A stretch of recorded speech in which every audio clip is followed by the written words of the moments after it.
I, 28F, never thought I'd be sharing something like this on Reddit, but recent events have left me questioning everything I thought I knew about family loyalty. The situation with my sister Natalie, 32F, has torn our family apart, and I need some outside perspective on whether I'm handling this right. Let me start from the beginning. Growing up, Natalie was everything I aspired to be. She was the golden child in our family, brilliant, ambitious, and determined. While I was still trying to figure out what to do with my life, she had her entire future mapped out. She graduated top of her class in law school and landed a prestigious position at one of the biggest law firms in our city. By 30, she was already making partner, something almost unheard of in her field. Our parents, especially our father, couldn't have been prouder. Dad always said Natalie got her drive from him. He'd worked his way up from nothing to own a successful small business. Mom was more laid back, always telling us that happiness was more important than success, but even she couldn't help bragging about Natalie's achievements to anyone who would listen. 5 years ago, Natalie married Alan, 34M, a high school history teacher she met at a mutual friend's barbecue. Alan was different from the high-powered lawyers and executives Natalie usually dated. He was down-to-earth, kind, and genuinely cared about making a difference in his students' lives. Their wedding was extravagant. Natalie spent nearly $100,000 of her own money on it, saying she'd earned the right to have her dream wedding. Despite their different careers and income levels, Natalie made about 5 times what Alan did. They seemed to complement each other perfectly. Alan kept Natalie grounded, while she pushed him to dream bigger. I met Henry, 30M, 3 years ago through a mutual friend at a charity event. He was working in banking but wasn't very high up the ladder at that time. What attracted me to him was how different he seemed from the typical finance brothers. He was charming, attentive, and seemed genuinely interested in my work as a graphic designer. Natalie was actually the one who encouraged me to date him, saying he reminded her of Alan in many ways, ambitious but kind-hearted. Henry and I dated for 2 years before getting married last year. Our wedding was much smaller than Natalie's. We had about 50 guests compared to her 300. Natalie actually made several comments about how we should have done something bigger, offering to help pay for a more lavish ceremony, but we wanted something intimate. Looking back, I wonder if that was the first sign of how different our values were. The first 6 months of our marriage were perfect, or at least I thought they were. Henry got a new job at a prestigious investment bank, thanks partly to Natalie's connections and mentoring. They started spending a lot of time together, allegedly working on a joint surprise for me and Alan, a combined anniversary party, since our weddings were just a month apart. I never suspected anything. Why would I? She was my sister, my role model, the person I trusted most in the world after our parents. Things started changing subtly after that. Natalie began making more comments about Alan's career choices, suggesting he should consider administrative positions that paid better. She started attending more work events with Henry, saying it was important for his career growth. I noticed she was dressing differently too, more expensive designer clothes, more revealing styles. But I brushed it all off as Natalie just being her usual ambitious self, trying to help my husband succeed like she had. The truth came out 3 months ago during our regular Sunday family dinner. These dinners were a tradition in our family. Everyone gathered at our parents' house, including our grandparents who lived nearby. Natalie had been acting strange all evening, barely touching Mom's lasagna, her favorite, and constantly checking her phone. When Alan gently asked if everything was okay, she suddenly stood up and dropped the bomb that would shatter our family forever. She announced that she and Henry had fallen in love. Just like that, in front of everyone, including our 80-year-old grandparents who had just celebrated their 60th wedding anniversary the month before. Henry, sitting next to me, didn't even have the decency to look ashamed. He just stared at his plate while Natalie went on about how they hadn't planned this, but their connection was undeniable and they wanted to be together. The worst part wasn't just the affair, it was how Natalie justified it. She said she was tired of pretending to be satisfied with a simple life. She talked about how Alan's teacher's salary meant they could never have the lifestyle she deserved, while Henry understood her ambitions better. She even had the audacity to tell me I should be grateful she had discovered this now before we had children. The aftermath was chaos. Alan left immediately, his hands shaking so badly he could barely get his car keys out. Our father, who had always been Natalie's biggest supporter, asked her if she had lost her mind. Mom started crying, while our grandparents just sat there in shocked silence. I couldn't even speak. It felt like someone had ripped my heart out and was making me watch as they tore it to pieces. When I finally found my voice, I asked how long this had been going on. Henry admitted they'd been seeing each other for 4 months, but something in the way Natalie quickly glanced at him made me suspect this wasn't the whole truth. She kept talking about how true love shouldn't be denied and that she and Henry were meant to be together. The weeks that followed were a blur of divorce proceedings, family drama, and countless tears. Alan's family, who had always treated Natalie like their own daughter, were devastated. They had always praised her for being so successful yet down to earth, and this betrayal hit them hard. Alan filed for divorce within a week, wanting nothing to do with her anymore. I filed for divorce too, though Henry tried to convince me that I was overreacting and that these things happen in life. Natalie's attitude through all of this has been unbelievable. She shows no remorse, constantly posting on social media about following your heart and living your truth. She even told our mother that she was tired of settling for less and that Henry was the only person who truly understood her ambitions and drive. She seems to think that her success and money give her the right to do whatever she wants, regardless of who gets hurt in the process. Now I'm questioning whether I'm being too harsh by completely cutting her out of my life. Our parents are devastated, constantly trying to mediate between us.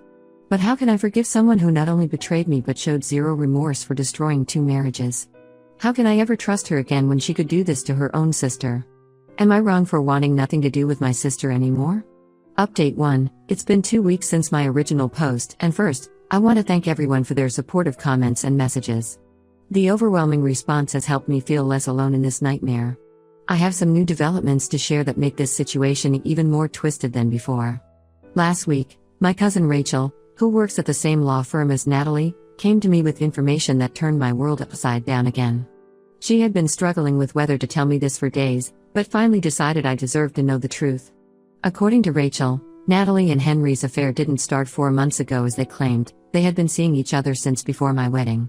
Rachel had accidentally discovered their relationship about 8 months ago when she saw them having an intimate lunch at a restaurant far from their offices. At first, she convinced herself she was misreading the situation. But as she started paying more attention, she noticed how often Henry visited the firm to meet Natalie. Their supposed career mentoring sessions often ran late into the evening, and they would leave together in Natalie's car. The depth of their deception is staggering. While Natalie was helping me pick out my wedding dress, she was sleeping with my fiancé. She stood beside me as my maid of honor, gave a beautiful speech about sisterly love and finding true happiness, all while knowing she was betraying me in the worst possible way. Henry moved seamlessly between playing the devoted fiancé and meeting my sister behind my back.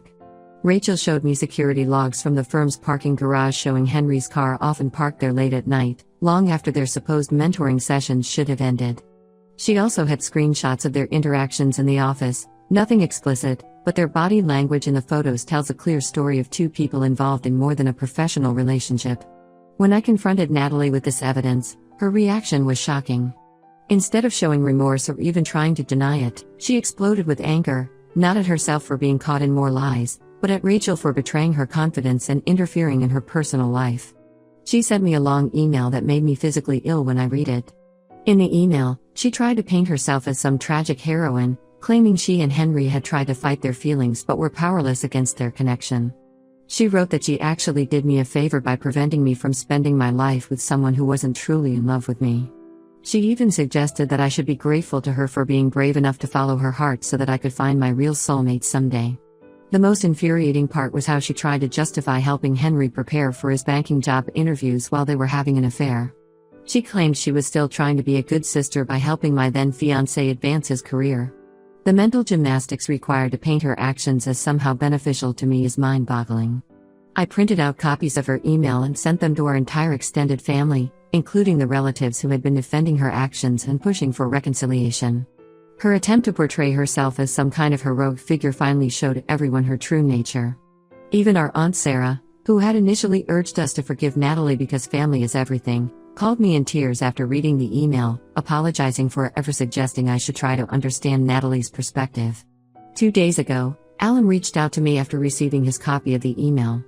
We met for coffee, and for the first time since this nightmare began, I felt truly understood. He shared things about his marriage to Natalie that put everything in a new light. Over the past year, she had become increasingly critical of his career choices, constantly comparing his teacher's salary to what her lawyer friends' husbands earned. She would make subtle digs about how they couldn't afford certain luxuries, even though Alan had never cared about material things. He also revealed that Natalie had started pushing him to take an administrative position at his school, saying he was wasting his potential as a teacher. When he explained that he loved teaching and didn't want to give up classroom time for a higher salary, she accused him of lacking ambition. It became clear that her affair with Henry wasn't just about true love, it was about money, status, and her own ego. Meanwhile, Henry and Natalie have been flaunting their relationship more openly than ever.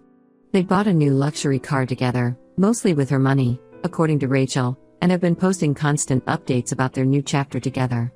Natalie even had the audacity to invite several family members to their housewarming party at their new luxury apartment. Unsurprisingly, no one attended. Our parents are completely crushed by all of this. Mom can barely look at old family photos anymore. She took down all the pictures of Natalie from the living room wall. Dad, who was always so proud of Natalie's career success, now says he wishes he hadn't pushed her so hard to be successful if this was the result. They finally stopped trying to mediate between us, accepting that some betrayals run too deep to ever heal. I'm focusing on moving forward with my life. The divorce proceedings are almost complete, and I'm looking for job opportunities in different cities. I need a fresh start somewhere far from all these painful memories. Alan has been surprisingly supportive through all of this. We formed an unexpected friendship based on our shared experience of betrayal. We occasionally meet for coffee to check on each other's healing process, and it helps to talk to someone who truly understands the depth of Natalie's betrayal. Right now, I'm taking things one day at a time. Some days are harder than others, but at least I now have absolute clarity about who my sister really is. The rose-colored glasses are off, and I can see her for what she truly is, a selfish, manipulative person who values money and status above family loyalty and basic human decency. Update 2. It's been about a year since my original post, and I have some shocking developments to share. Yesterday, Natalie showed up at our parents' house, completely hysterical and barely recognizable as the polished, confident woman she used to be. Her perfect new life with Henry has imploded spectacularly. Through her tears, Natalie revealed that Henry has disappeared with most of her money. Over the past few months, he had gradually convinced her to invest in various business opportunities that he claimed would double or triple their money. He talked about startup companies and overseas investments, using his banking background to make everything sound legitimate. Natalie, who despite being a successful lawyer knew little about investment banking, trusted him completely. She transferred large sums into their joint accounts, liquidated some of her investment portfolios, and even took out a second mortgage on their luxury apartment to fund these ventures. Last week, she discovered that Henry had emptied all their shared accounts. Over $800,000 of her savings had vanished, transferred through a complex web of offshore accounts that she's having trouble tracing even with her legal knowledge. Henry left her a brief note, saying he had found his true soulmate, a 22-year-old yoga instructor named Summer, and they were starting a new life together in a country with no extradition treaty. The irony of him using the same true love excuse that Natalie had used to justify their affair wasn't lost on any of us. But that's not even the worst part. Natalie discovered that Henry had stopped paying his share of their apartment's rent months ago, letting her cover everything while secretly stockpiling money for his escape. She's now facing possible eviction because she can't afford the $6,000 monthly rent on her own, especially after losing so much of her savings. Her credit cards are maxed out from trying to maintain their lavish lifestyle, and she's drowning in debt. She came to our parents begging for help, both financially and emotionally. She kept saying she had learned her lesson and now understood the pain she had caused everyone. Our parents called me, thinking maybe this was an opportunity for reconciliation. When I arrived, Natalie tried to hug me, tears streaming down her face, saying she was sorry for everything and that she never should have trusted Henry. The change in her appearance was shocking. Her designer clothes were wrinkled and stained, her expensive highlights had grown out showing gray roots, and she'd lost so much weight that her face looked gaunt. Her hands shook as she showed us the note Henry had left, along with bank statements showing the massive withdrawals he had made. But I felt no sympathy for her. Instead, I reminded her of everything she had done. How she had slept with my husband before our wedding while helping me choose my bridal dress. How she had stood next to me as my maid of honor, knowing what she was doing. How she had destroyed not just my marriage, but also her marriage to Alan, who had loved her unconditionally despite their income difference. I reminded her of the email she sent me, where she claimed she was doing me a favor by taking Henry away. I asked her if she still felt she had done the right thing by following her heart. She broke down completely at this point, admitting that she had been foolish and arrogant. Natalie revealed that Henry had been manipulating her all along, gradually isolating her from her law firm colleagues and friends.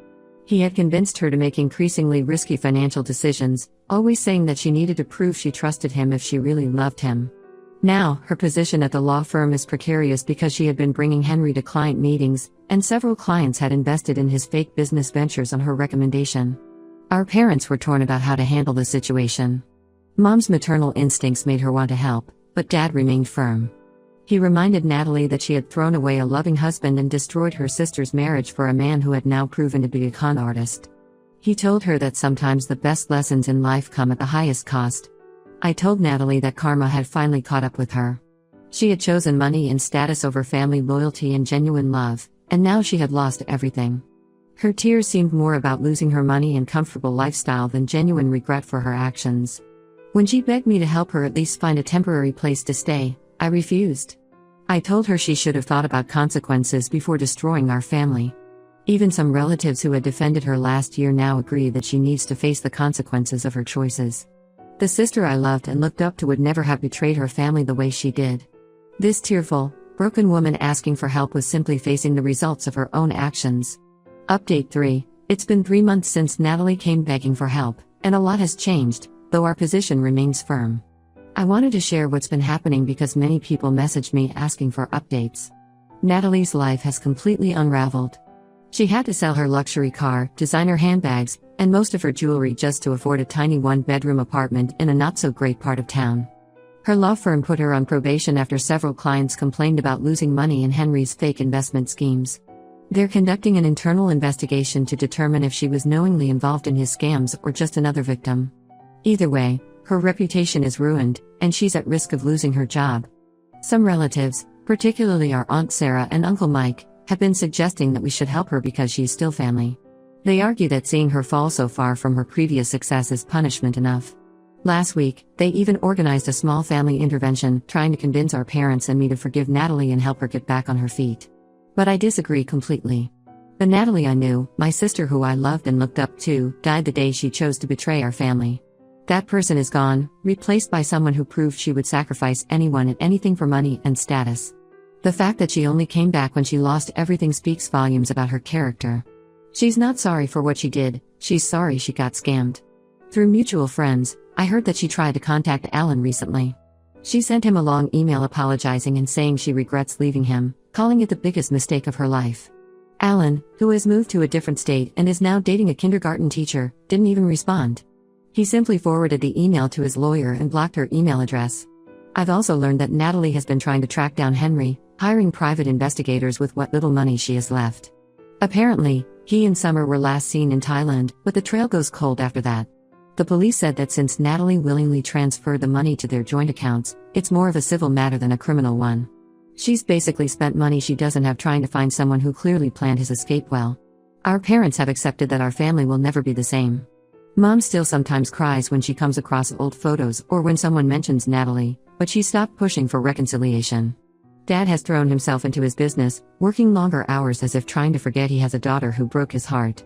The latest development is that Natalie is apparently writing a book about her experience, calling it Finding Yourself After Losing Everything, a story of love, betrayal, and redemption. She even had the audacity to ask if I would contribute my perspective to show the full picture of family dynamics. Typical Natalie, trying to profit from her own misdeeds and turn her story of betrayal into a redemption narrative. I've started seeing someone new recently, taking things very slowly and being much more cautious this time. He knows my whole story and understands why I have trust issues. Being betrayed by the two people I trusted most, my sister and my husband, has changed how I approach relationships, but I'm working on not letting their actions define my future. Several people have asked if I'll ever forgive Natalie. My answer remains no. Some bridges, once burned, should stay burned. She made her choices, prioritizing money and status over family and loyalty. Now she has to live with the consequences of those choices. As for me, I'm focusing on building a life without the sister who betrayed me, and I'm finally at peace with that decision.